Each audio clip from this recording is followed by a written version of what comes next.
Capping off a long campaign to conquer the number 4 spot on this list is the rank 7 Dark Machine XCs. That's the bane of anyone who hates seeing their cards banished face down, Kashtira Arise-Heart, from 2023's Photon Hypernova set. It has 3000 attack and defense and was immediately a feared presence everywhere. So why was this card only legal for 2 formats before catching a mean blow from Konami's banhammer? Let's check the effect. Like many powerful monsters, Kashtira Arise-Heart's summoning requirement specifies more than 2 monsters. In this case, Arise-Heart needs a triple overlay of level 7s, which isn't the easiest board to put together. But also, like many other expensive Xyz monsters, it's got alternative summoning conditions designed to help it get on board.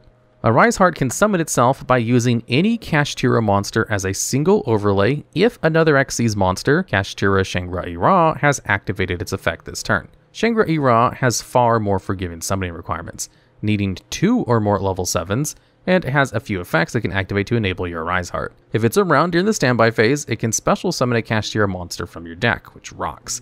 Then, whenever your opponent's cards gets banished face down, Shangri-La can choose an unused main monster or spell trap card zone and lock that space down as long as it remains face up on the field. Finally, if Shangri-La would be destroyed by battle or card effect, it can dodge it by detaching one of its materials. While banishing face down is one of the less common effects in Yu-Gi-Oh!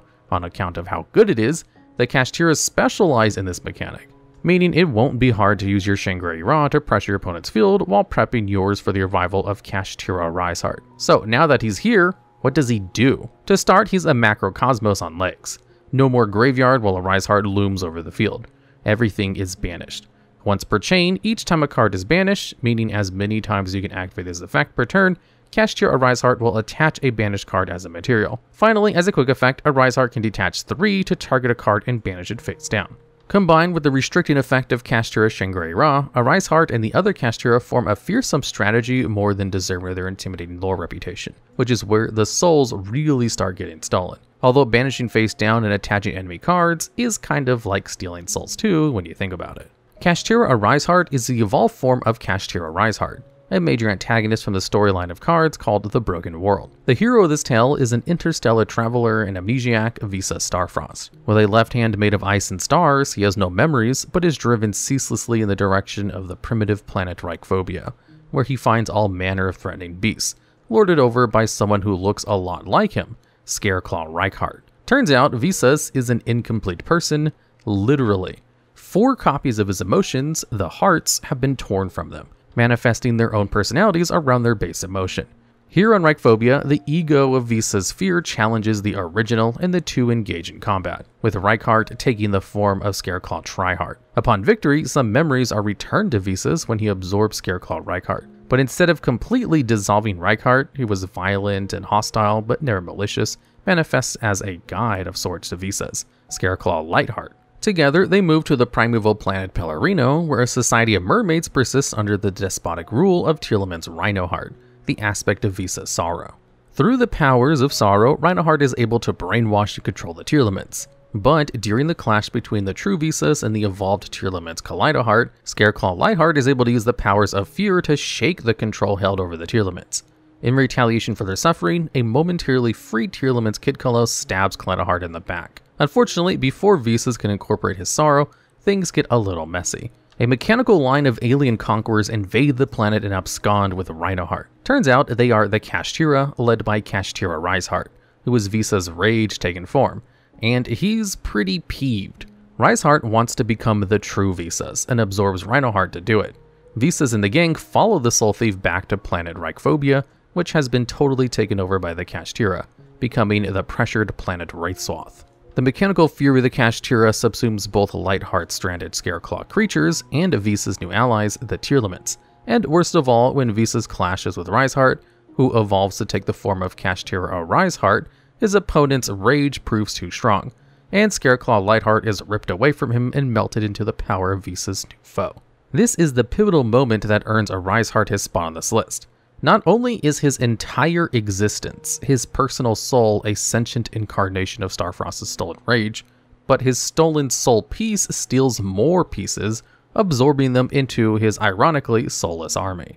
The card that's number 3 in this list is so good at soul stealing, it also stole the show with its own sick bad guy theme music. That's right, we're immediately elevating the stakes of this list by activating the Seal of Orichalcos, the field spell that debuted in the Duel Monsters anime filler arc, and finally entered into the TCG as part of Legendary Collection 3, Yugi's World.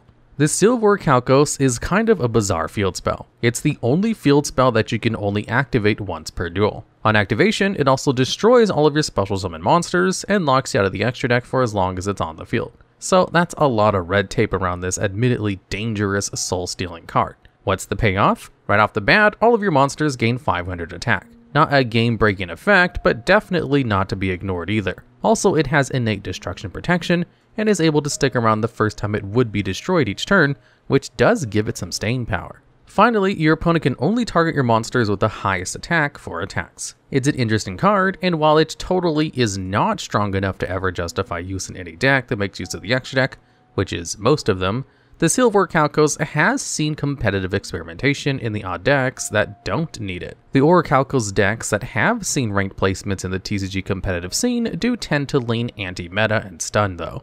The critical part that's missing from the play-legal version of the Seal of Orichalcos is one line of vital text. The soul of whichever duelist loses this duel is forfeit to the winner. In the Duel Monsters anime, the Seal of Orichalcos was an ancient cosmic force that rained down over the city of Atlantis in the form of glowing, enchanted stones. Though powerful and seductive, this power would intentionally bring out the darkness in people, causing many to corrupt and turn into monsters. Fully under the sway of the Orichalcos, the Atlantean prince Darts dedicated his life to using the stones to harvest souls, which empowered a creature known as the Great Leviathan. The three dragons of legend, Timaeus, Critias, and Hermos, stood against the beast, and eventually the Leviathan and Atlantis itself were both swallowed by the sea.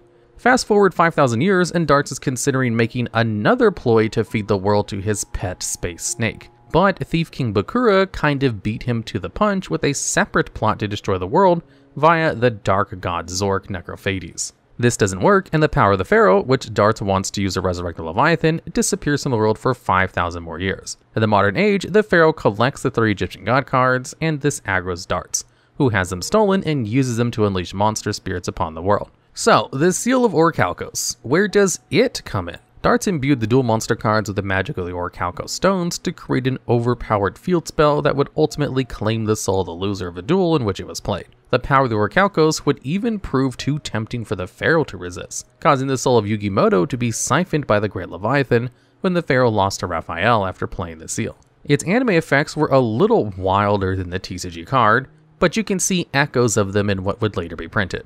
While the actual card is immune to destruction once per turn, the anime version was basically impervious to all forms of removal, save other means, like punching it from the outside with an Orichalcos stone ring or casting other powerful magic. The 500 attack boost stays the same, but the anime version of the card didn't prevent you from accessing the extra deck or destroyed your special summon monsters on activation, at least probably. Mostly it was played at the start of a duel, which would also trap both participants and force them to compete. This bias against the extra deck comes from how in the anime, after the Pharaoh uses the Seal of Orichalcos, the legendary dragon Timaeus was pretty mad and refused to let Yugi fuse with it and his monsters. As for the way this seal protects weaker monsters, this is a watered down take on its protection from the anime, which came in the wild form of making the player able to summon monsters into their spell and trap card zones, where they'd be unable to be selected as attack targets while other monsters stood in front of them in the traditional monster zones. And finally, there's the soul line. Prior to the official debut of the Seal of Orichalcos in the TCG, a unique promotional version of the card was printed and given to select members of the Upper Deck Entertainment and Research and Development team. These versions of the seal had effects more in line with the anime, including the line about forfeiting souls, and the added bonus of being able to send it from the hand to the grave to negate and destroy any card. The event that these cards were printed for was called Duel the Master, Orichalcos Challenge. It ran at a few selected events in 2005 and 2006, where duelists could challenge Upper Deck Entertainment employees to duel where their UDE reps would carry powerful anime cards, including the seal. The number 2 pick for this list was actually originally the number 1, but then there was a change of heart, and that's actually the card we're talking about right now. This normal spell was first made available in 2002 starter deck Yugi, but also printed with the Metal Rager set a few months later. Limited to 1 copy from the start in the earliest competitive formats, Change of Heart was shortly banned in early 2005. It remained locked away in the Forbidden List for 17 years, finally returning to 1 copy in 2022. But what makes this card so good? What is its effect? Well, it causes one of your opponent's monsters to undergo a change of heart, allowing you to target it and take control of it until the end phase. It's not hard to see why this card was broken in the early days of Yu-Gi-Oh! When there was less forms of special summoning and less cards capable of swarming the field, activating Change of Heart for a free tribute summon could and did swing games in your favor. Even weaker retrains of Change of Heart like Brain Control and Mind Control were both pretty good, with Brain Control getting banned and eventually receiving a major errata so they could only target monsters which can be normal summoned or set, which kind of ruined the card for modern play. Even Mind Control, which was never banned, did get limited and semi-limited for various stints on the ban list timeline. But Change of Heart though, its strength was in its simplicity. Once you'd taken control of your opponent's monster, you could do anything you wanted with it. Attack with it, tribute it, and in much later days, link it off for easy access to the extra deck. Even now, it still sees experimentation, although like many strong normal spells, is slightly balanced by not being part of any archetype or engine. Still, all it needs is one copy to be search target for triple tactics thrusts, so it can never be simply wrote off. But does this qualify as stealing a soul? Yes. You could make an argument that Brain and Mind Control are also soul-stealing cards, but the theft of Change of Heart is deeper, where both Brain Control and Mind Control rely on dominating the mind, which is less a theft and more brutal mental attack. Change of Heart begins from within the target. Narratively, its heart changes, and that's what leads to the defect. Of course, this change does not actually come from an internal source. It is involuntary, but deviously so. It is, in fact, soul burglary. Change of Heart also has a really wild appearance in the Duel Monsters anime, so let's definitely talk about that. Way back in episode 12 and 13, Yugi, Joey, Tristan, and Taya make camp with their classmate Bakura, who then suddenly ran into the wilds of the Duelist Kingdom. At first friendly, the gangs riffs about their favorite cards, with Yugi presenting the Dark Magician, Joey saying he likes his Flame Swordsman, Taya choosing Magician of Faith, and Tristan, for some deeply concerning reason, says his favorite is Cyber Commander. Bakura, on the other hand, identifies the Change of Heart spell as his chosen card. Then Bakura turns evil, or really reveals the Spirit of the Millennium Ring was controlling his actions the entire time, and captures everyone's souls in their favorite cards. This is where the encounter would have ended, if not for the reveal of the Spirit of the Millennium puzzle, who answers Bakura's challenge, causing the two to commence a deadly shadow game. In this duel, the mortal characters take the place of their chosen cards, gaining all their powers. Because the Cyber Commander sucks, Tristan Taylor is swiftly dispatched to the card graveyard by Bakura's white magical hat. Luckily, Yugi is able to retrieve Tristan using Monster Reborn, which he's able to claim using Taya's effect as Magician of Faith. The duel reaches its climax when Bakura announces his intention to play the Change of Heart card, using to take control of Yugimoto / the Dark Magician, who is powerful enough to destroy all of his friends and the Pharaoh's remaining life points. But what the Spirit of Millennium Ring failed to anticipate was that the spirit of the real Bakura would emerge as Change of Heart, and select its own target, the Dark Spirit itself. With Bakura now occupying his body again and the Spirit of Millennium Ring trapped within Lady of Faith, Bakura's one monster on the board, Yamayugi orders the Dark Magician to attack and destroy their adversary, winning the duel. Although this wouldn't prove a permanent end for the crafty and tenacious Spirit of the Millennium Ring, the layers of soul stealing earns this card a high spot on this list. The artwork of Change of Heart is also significant,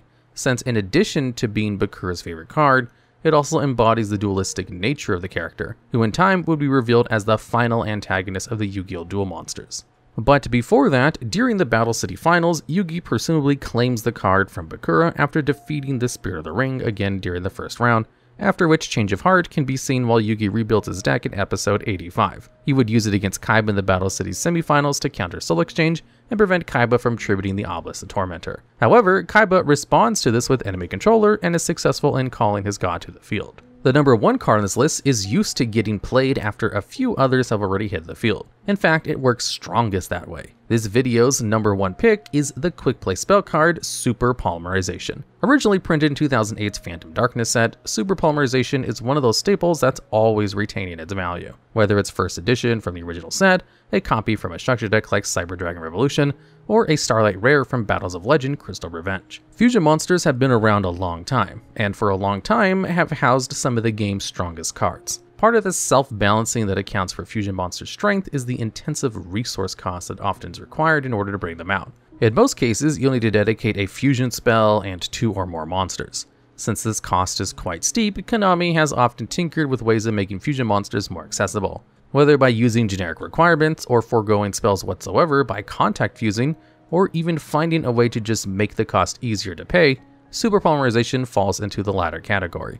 and relieves the burden of fusion by giving you the option of using your opponent's monsters. This alone is pretty great, but isn't what makes Super Polymerization unique. Other cards can do the same after all. Nope. What makes Super Poly hold a special place amongst staple board breakers is that it's completely generic and your opponent cannot activate cards or effects in response. Once Super Polymerization hits the field, gameplay essentially pauses while you fuse what you like, and will continue once you've radically rearranged the board in your favor. And that takes us pretty close to what makes Super Polymerization such an important soul-stealing card too. It uses your opponent's monsters to generate something new for you, but thanks to some dark turns in the Yu-Gi-Oh! GX anime, there's a lot to talk about with what this card canonically does to spirits of both monsters and people. Okay, here's where things get a little dark. The first mention of Super Polymerization was in episode 135 of GX. Jaden and his crew, including Alexis Rhodes, Chaz Princeton, Cyrus Truesdale, Alexi Brody, Jim Crocodile Crook, Atticus Rhodes, and Tyranno Hasselberry, are in a different dimension, searching for Jesse Anderson, who has been lost somewhere in the Duelverse. Jaden feels tremendous guilt over this, as Jesse was lost during a tag duel where the two had teamed up against Marcel Bonaparte, who was possessed by the spirit of Yubel. A whole bunch of wild stuff happened, and ultimately the chaos energy resulting from the conflict between Yubel's Armor Tile Chaos Phantom and Jesse's Rainbow Dragon opened a rift between worlds that Jesse was able to convince Jaden to slip through and escape. This pivotal scene is actually depicted on the card Rainbow Bridge of Salvation, which is pretty neat. Anyway, Jaden's guilt spurs him into increasingly rash and impulsive behavior, which annoys his allies. While the gang are riding a flock of sonic ducks to cross ground in this strange new world, Jaden doesn't listen to his comrades and speeds ahead. 4 of those comrades, Alexis, Atticus, Chaz, and Tyranno, are thrown from their ducks and captured by a retinue from the army of the Dark World. Cyrus, who is slightly better but still bad at sonic duck wrangling, winds up lost. Arriving at the fortress of Baron Mad King of Dark World, Axel and Crocodile Cook break off from their lost companions, asking Jaden to please don't charge forward alone and make everything worse again. Unfortunately, Jaden is not super good at doing nothing, and says, "How about I do anyway?" Confronting Braun, Jaden is disturbed to learn that the Fiend King has captured 4 of his friends who are unconscious, and even more disturbed to learn about the effect of Braun's Wicked Cannon card. Whenever Braun takes battle damage, he can send a Wicked Rune card to the graveyard, and more importantly, sacrifice the soul of one of Jaden's friends. If Braun can sacrifice 5 friends, he'll be able to create the ultimate soul-stealing card, Super Polymerization. Jaden's put off by this, but not enough to give up, because if he can just get his game on and win the duel, everything will surely be okay, right? But in the brief seconds before each friend's soul is devoured, they are momentarily roused to consciousness and everyone is pretty disappointed in him. And then they're gone. Jaden is filled with rage and does eventually defeat Braun, who fades, delivering final taunts that all of Jaden's friends are in the stars now, including Jesse, and will never be seen again. Cyrus, who had his own misadventure with Axel and Crocodile Cook, shows up and is angry with Jaden for inadvertently bringing about the demise of their friends with his impulsive behavior. But don't worry, when Jaden is left alone in the Dark World Coliseum, the Gentle Darkness, a cosmic force in opposition to the Light of Destruction that isn't as kind as the name implies, reaches out to him in the form of the Supreme King, convincing Jaden that the only way to defeat the power of evil is to use the powers of evil. And so begins the story arc where Jaden becomes a cruel monarch bent on completing the Super Polymerization card by harvesting the souls of the masses. What happened to chilling out with the crew in the schoolyard? Well, I guess this is just what happens when Jaden loses his crew. Super Polymerization would go on to appear several more times throughout the series as the remaining characters attempt to stop the Supreme King. With this goal eventually accomplished, Jaden Yuki later squares off against Jesse Anderson, who is now possessed by the spirit of Yubel. He draws the Super Polymerization card and is seized with guilt, haunted by what he did to create it. Then he decides that if he's going to use it now, it'll be to protect others, and he activates it to fuse Elemental Hero Neos with a Rainbow Dark Dragon to form Rainbow Neos. This frees Jesse, whose soul is tied to the Rainbow Dragon, from Yubel's control. However, Yubel reveals that all of that was part of her plan, stealing Super Polymerization from Jaden's graveyard with Last Trick. Yubel is going to fuse all the dimensions into one, but Jaden prevents this by activating Spiritual Fusion to mimic the effect of Super Polymerization, targeting himself and Yubel. This bonds the two together into a single entity who is both Jaden Yuki and Yubel, and also frees Yubel from the influence of the Light of Destruction, which had long ago driven them insane. Super Polymerization is a fascinating card and well deserved of its #1 spot, both for its relevance in the TCG, where it was even banned during 2015 and re-released into the game in 2018, and is even stronger now with the new Waves' Yubel support, and for its vital importance to the Yu-Gi-Oh! GX anime, where it is the catalyst that prompts Jaden's darkest turns, which sets his arc for the rest of the series. Carefree, slifer, slacker Jaden Yugi learned that the world was much bigger and scarier than he dreamed while cutting class in duel school. But he would go on to rediscover the passion that marked his early days, finally smiling with the sheer thrill of dueling when Yugimoto phases him down with Slifer the Sky Dragon. Despite the damage done and undone by super polymerization, Jaden is able to reconcile his new understanding of the world with the simple joy he had lost. Alright, and that's the list. But watch out, there are more cards out there that can steal souls. If I missed your favorite, or if you have more ideas for future videos just like this one, I'd love to hear about them down in the comments.